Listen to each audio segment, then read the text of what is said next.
Hello everyone, welcome to this video lecture. Thank you so much for watching this. My name is Meenakshi and in this video lecture we are going to talk about poem जो है class 12th की keeping quiet. ठीक है, ये poem जो है Pablo नेरूडा ने लिखी है और बहुत ही प्यारी पोएम है, बहुत ही रियलिस्टिक, स्पेशली आज के टाइम के लिए, आज जैसा टाइम चल रहा है उसके हिसाब से बहुत ही रेलेवेंट पोएम है ये.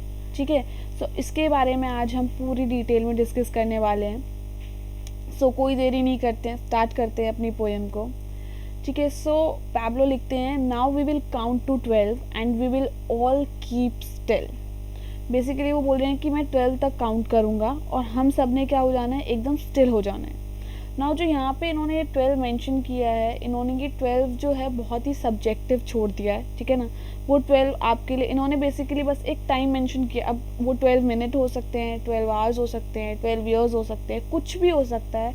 वो बेसिकली ये उन्होंने इसलिए क्लियर नहीं किया क्योंकि वो हम ये बोल सकते हैं कि उन्होंने एक टाइप से रीडर्स के ऊपर छोड़ दिया है कि आपको जितना टाइम चाहिए आप उतना टाइम लो. क्या करने में, अपने आप को शांत करने में, स्टिल करने में. ठीक है ना. सो यहाँ पे 12 जो है वो क्या मेंशन कर रहा है, 12 कुछ मेंशन स्पेसिफिक मेंशन नहीं कर रहा है, बट इन जनरल 12 हमें मेंशन करता है कि कुछ टाइम के लिए उन्होंने हमें बोला है स्टिल रहने के लिए. ठीक है ना, तो वो कहते हैं कि मैं 12 तक काउंट करूँगा और फिर क्या हो जाएंगे, उसके बाद सब क्या हो जाएंगे, स्टिल हो जाएंगे एकदम. For once on the face of the earth let's not speak in any language, let's stop for 1 second and not move our arm so much. वो क्या बोल रहे हैं, एक बार को इस धरती पे, on the face of earth है कि पृथ्वी के ऊपर, एक बार को जहाँ जिस जिस अर्थ के ऊपर हम रह रहे हैं, ठीक है ना, जो कि हमारा बेस है, उसके ऊपर क्या करते हैं, एक बार को let's not speak in any language, कोई लैंग्वेज बैरियर अपना नहीं रखते हैं. ठीक है ना. अब ये लैंग्वेज जो है, ये क्यों वो चाह रहे हैं कि कोई लैंग्वेज ना रखें, ये लैंग्वेज जो है रिप्रेजेंट करती है हमारी डिफ्रेंशिएशन को. हमने किस तरीके से डिफ्रेंशिएट किया हुआ है एक दूसरे के साथ अपने आप को. ठीक है ना, कि ये काला है, ये गोरा है, लेट्स से कि कास्ट इनकी अलग है, इनका रिलीजन अलग है, इनकी कंट्री अलग है, इनका स्टेट अलग है, इनका रहने का स्टाइल अलग है. सो ये जो वर्ड लैंग्वेज है ना, ये हमारे क्या दिखाती है, हमारी बायसनेस को दिखाता है, किस तरीके से हम बायस्ड हैं, किस तरीके से हमने क्या कर रखा है, एक तरीके से भेदभाव कर रखा है अलग अलग चीज़ों के ऊपर. ठीक है, तो वो बोल रहे हैं कि let's not speak in any language. इन सब बैरियर्स को ना साइड रखते हैं एक बार को. ठीक है ना, ये जो हमने बैरियर्स बनाए हुए हैं, बाउंडेशंस बनाई हुई है, इनको क्या करते हैं, साइड रखते हैं, कोई लैंग्वेज में बोलते नहीं है. लेट्स स्टॉप फॉर 1 सेकेंड, इन सबको साइड रखते हुए एक बार शांत हो जाओ, एक बार स्टॉप, सबके सब रुक जाओ. And not move our arms so much, और क्या करो, बहुत ज़्यादा एक्टिविटीज़ मत करो. ठीक, arms, not to move our arms का मतलब है कि बहुत ज़्यादा जो है हम अपनी डेली लाइफ में बिजी रहते हैं ना, वो बोल रहे हैं इन सब चीज़ों से, मतलब ये अपनी आर्म्स हिलाने का मतलब है ये जो सब एक्टिविटीज़ करते हैं इनको थोड़े टाइम के लिए क्या करो, स्टॉप कर दो, रुक जाओ, इन सब चीज़ों से थोड़ा सा ब्रेक ले लो. ठीक है ना. It would be an exotic moment without rush, without engines. We would all be together in a sudden strangeness. वो क्या बोल रहे हैं, ये कैसा मोमेंट होगा, एक्जॉटिक मोमेंट होगा. कौन सा मोमेंट एक्जॉटिक होगा, जब हम लोग सारे बैरियर्स, जो लैंग्वेजेस वगैरह, कास्ट, रिलीजन, ये सब जो सारे बैरियर्स हैं, इनको हम साइड रख देंगे. हम खुद जो है स्टिल हो जाएंगे 2 मिनट के लिए, 2 मिनट के लिए, ऐसे कुछ टाइम के लिए. ठीक है, और क्या करेंगे, अपने आप को बहुत ज़्यादा एक्टिविटीज़ में इंडल्ज नहीं होंगे, बहुत ज़्यादा जो हम रश में रहते हैं उसमें इंडल्ज नहीं होंगे.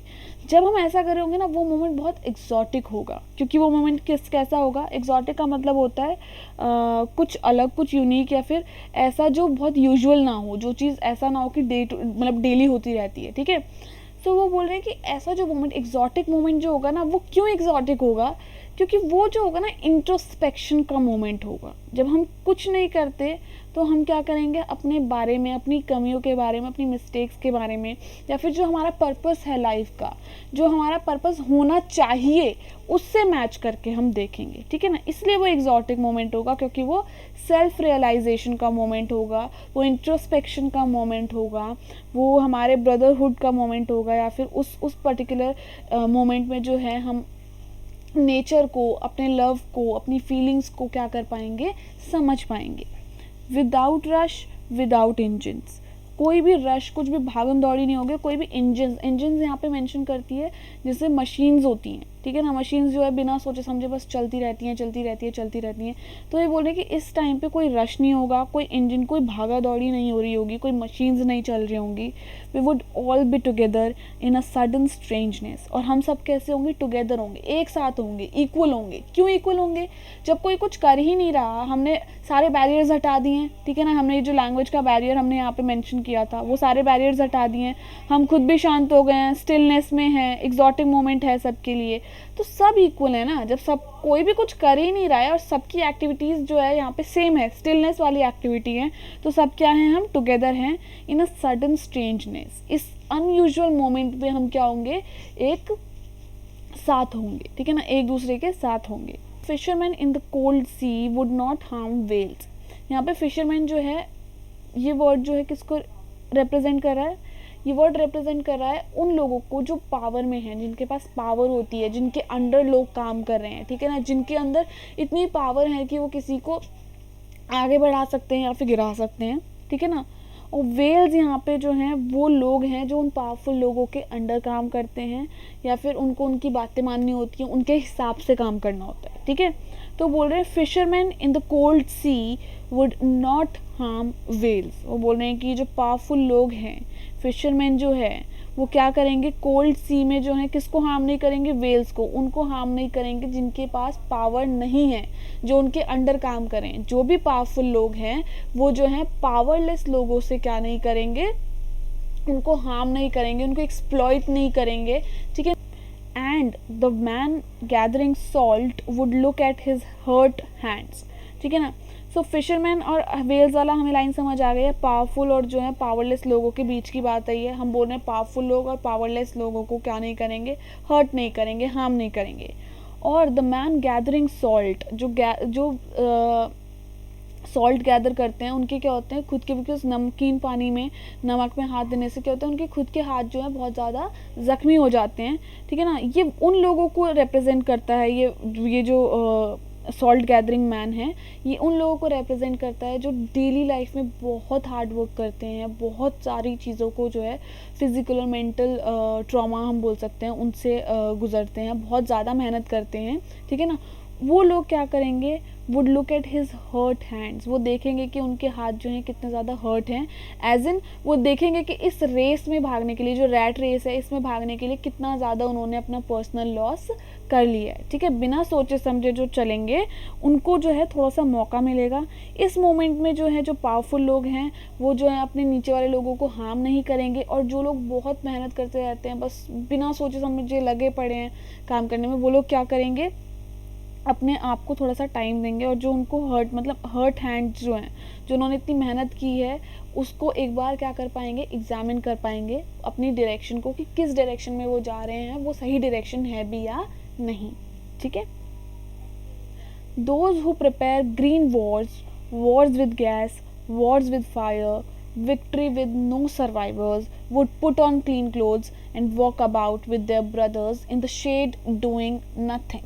वो क्या बोल रहे हैं, those who prepare green Wars, यहाँ पे जो है ग्रीन वॉर किसको रिप्रेजेंट कर रहा है, जो भी इन्वायरमेंट के अगेंस्ट जो एक्टिविटीज़ हो रही हैं, इन्वायरमेंट को जो हार्म कर रही हैं एक्टिविटीज़, उनको रिप्रेजेंट करता है ये वर्ड ग्रीन वॉर्स, ठीक है ना। चाहे वो पेड़ों का काटना हो, चाहे वो पोल्यूशन हो, चाहे वो डिफॉरेस्टेशन हो, ठीक है ना, इसकी वजह से चाहे वो ग्लोबल वार्मिंग की बढ़ती हुई सिचुएशन हो, ठीक है ना, इन सबको ये इन्होंने किससे रिप्रेजेंट किया है, ग्रीन वॉर से। सो बेसिकली ये जो प्रिपेयर कर रहे हैं ना ग्रीन वॉर्स को, किस तरीके से हम क्या प्रिपेयर कर रहे हैं कि हम इन्वायरमेंट को डिटीरियोरेट करें, नहीं, हम क्या कर रहे हैं, अपनी एक्टिविटीज़ के थ्रू क्या कर रहे हैं, इन्वायरमेंट को हार्म कर रहे हैं, ठीक है ना।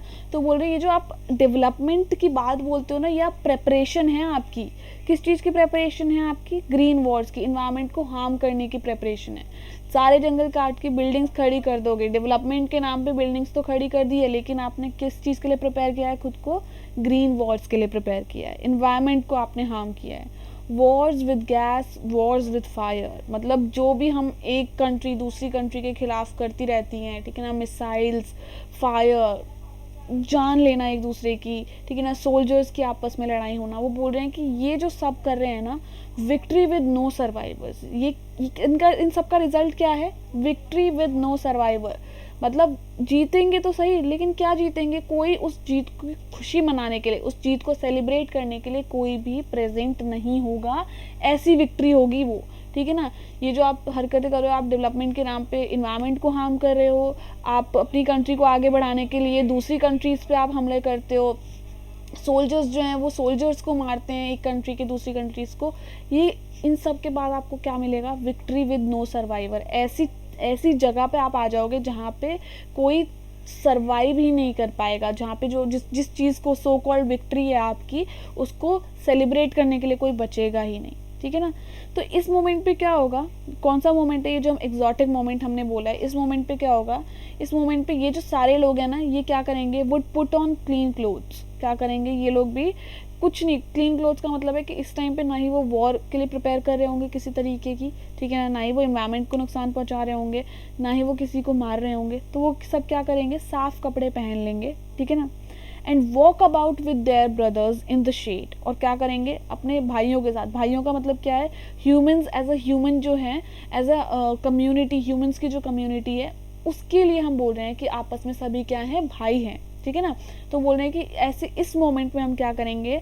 अपने भाइयों के साथ शेड। शेड का मतलब है विदाउट एनी ग्रजेस। शेड जैसे कैसी होती है? शेड कैसी सिचुएशन होती है? कामिंग। धूप में अगर हमें कहीं पे छांव मिल जाए तो हमें बहुत ज़्यादा पीस और काम मिलता है, बहुत आराम मिलता है, ठीक है ना। तो जहाँ पे जब कोई लड़ाई झगड़ा नहीं होगा, एक दूसरे को भाई मानेंगे सबके साथ, तो वो कैसी सिचुएशन होगी? Shady situation. शेडी का मतलब है बहुत आरामदायक सिचुएशन होगी, ठीक है ना। तो सबके साथ बहुत आराम से रहेंगे, डूइंग नथिंग, कुछ नहीं करेंगे, किसी के अगेंस्ट कोई चीज़ नहीं कर रहे होंगे, स्टिल होंगे सब, ठीक है। What I want should not be confused with total inactivity। अब वो क्लियर भी करना चाहते हैं कि भाई वो ये बोल रहे हैं कि ये भी नहीं करना है, वो भी नहीं करना है, स्टिल रहना है। तो वो ये नहीं बोल रहे कि इनएक्टिविटी, कुछ करना ही नहीं है। वो ये बोल रहे हैं कि मेरी इन सब बातों को ये मत मान लेना कि मैं ये बोल रहा हूँ कि हमें कुछ नहीं करना, इनएक्टिव हो जाना है। Life is what it is about. I want no truck with death.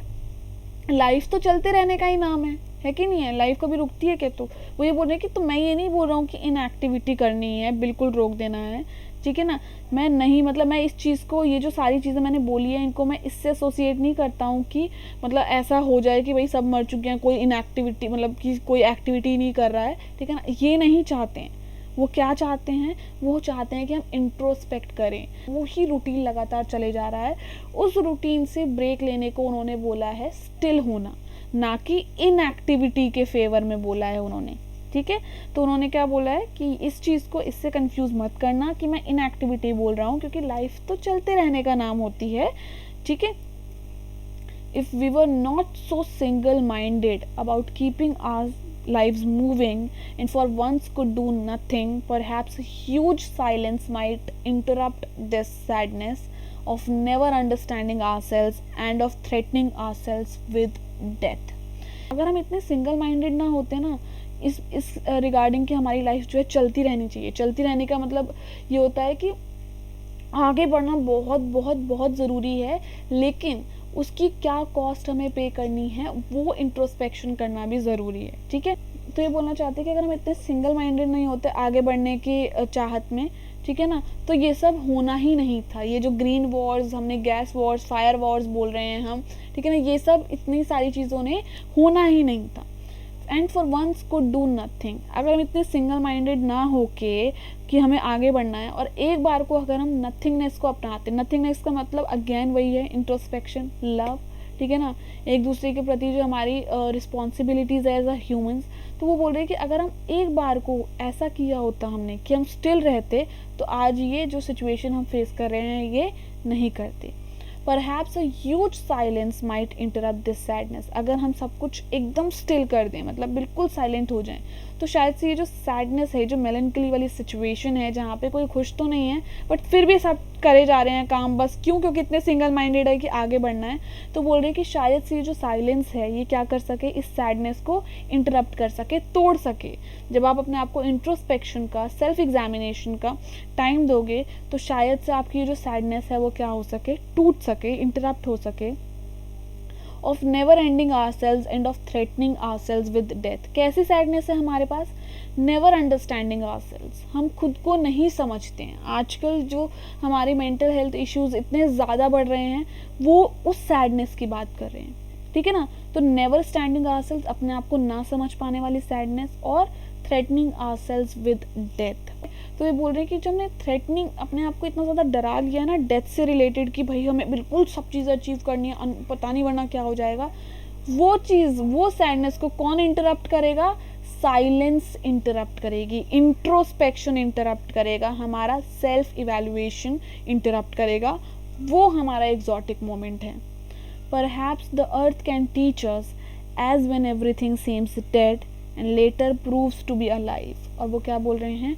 शायद से हम धरती से ये सीख पाएँ कि जब सारी चीज़ें हमें बिल्कुल ख़त्म नज़र आती है, डेड नज़र आती हैं, और बाद में क्या होती हैं वो चीज़ें अलाइव होती है। जैसे हम अर्थ से कैसे सीख सकते हैं? अब जैसे मान लो फॉर एग्जांपल एक बड़े से फील्ड में हमने क्या किया हुआ है, हमने आधे कुछ पार्ट्स में हमने बीज बोए हुए हैं और कुछ पार्ट्स में हमने खाली छोड़ा हुआ है, ठीक है ना। और फिर उसके बाद सारी जगह को मिट्टी से हमने ढक दिया, तो पता चलेगा क्या कि कहाँ पे हमने बीज उगाए हुए हैं, कहाँ पे नहीं उगाए हुए? नहीं, ठीक है ना। तो वो क्या बोल रहे हैं कि जब सब कुछ डेड लगता है ना, and later proves to be alive, लेकिन जब वो बीज बड़े होते हैं तो आधी जगह से जहाँ जहाँ हमने बीज उगाए होंगे वहाँ से हमारे पौधे उगने स्टार्ट होंगे। इसका मतलब जो चीज़ हमें लगती है कि ख़त्म हो चुकी है, असलियत में वो ख़त्म नहीं होती।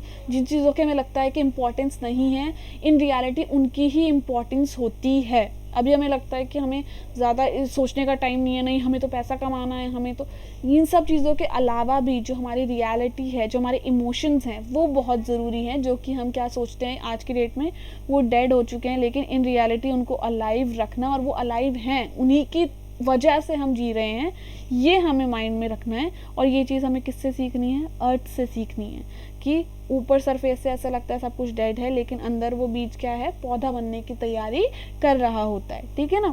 तो ज़रूरी नहीं है कि अगर हमारी कोई चीज़ें हमारे हिसाब से नहीं हो रही है तो हम क्या सोचें कि वो ख़त्म हो चुकी है। नहीं, एक्चुअल में वो क्या हो रहा होता है? प्रोसेस होता है, प्रोसेस के बाद हमें वो सक्सेस मिल जाती है।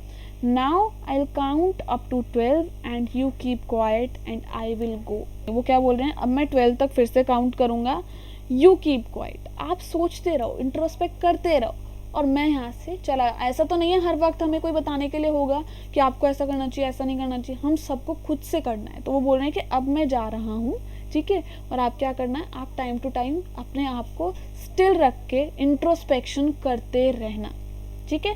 So I hope this poem is clear, ठीक है ना। कुछ एक वर्ड्स हैं जो हमें हमेशा याद रखने हैं। एक तो एग्जॉटिक मोमेंट, ये जो वर्ड है ये आपने बहुत, आई होप कि आपको समझ आया, क्योंकि ये एग्ज़ाम में आता है कि एग्जॉटिक मोमेंट क्या होता है, क्या पैब्लो नेरूडा जो है एग्जॉटिक मोमेंट से क्या बताना चाहते हैं। एग्जॉटिक मोमेंट जो है हमारा सेल्फ रियलाइजेशन का मोमेंट है, इंट्रोस्पेक्शन का मोमेंट है, जब हम इंट्रोस्पेक्ट करेंगे साइलेंस में, ठीक है ना। इसके अलावा वो मोमेंट ऑफ पीस होगा हमारे लिए, या फिर वो म्यूचुअल अंडरस्टैंडिंग का मोमेंट होगा, सेल्फ इवैल्यूएशन का मोमेंट होगा। तो एग्जॉटिक मोमेंट जो है हमारे इन सारे मोमेंट्स के लिए यहाँ पे शो करने के लिए हमें यहाँ पे एग्जॉटिक मोमेंट वर्ड दिया हुआ है, ठीक है।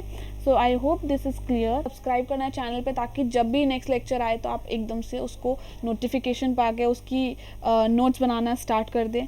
दूसरा, आपने लाइक करना है इस वीडियो को और सब्सक्राइब करना है चैनल को, जिससे मैं मोटिवेट होंगी और हम नेक्स्ट जो है वीडियो बहुत ही जल्दी लेके आने वाले हैं। टिल देन आप बहुत अच्छे से रहिए अपने इस एग्जॉटिक मोमेंट में। सी यू, बाय।